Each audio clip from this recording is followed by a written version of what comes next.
Hauptaufgabe eines Kippers ist Kippen.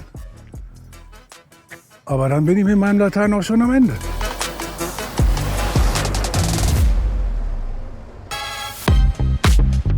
Keine Sorge, Harald, dafür bin ich ja da. Außerdem hat Schwarzmüller ja nicht nur den einen Kipper im Portfolio, sondern mehrere davon. Und deswegen würde ich sagen, starten wir heute einfach mal mit den gängigsten Modellen. Und vor deinem nächsten Besuch in Hantzing liest du dich ein bisschen tiefer ein und dann können wir auch mal zusammen zum Kunden fahren.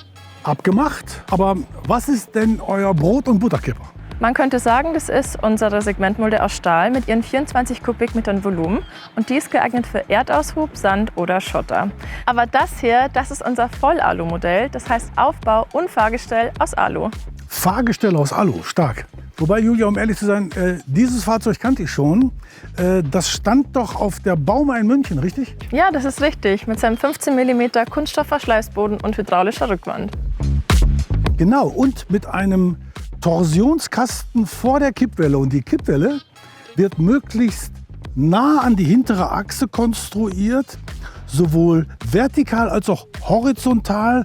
Und das gibt die perfekte Kippstabilität. Das stimmt. Aber nochmal zurück zur Segmentmulde. Die gibt es auch mit Hartschaum isoliert als Thermomulde. Und das Interessante daran ist, dass das fertige Teergemisch mit 200 Grad Celsius beladen wird, weil es nicht unter 160 Grad Celsius eingebaut werden darf. Krass, oder?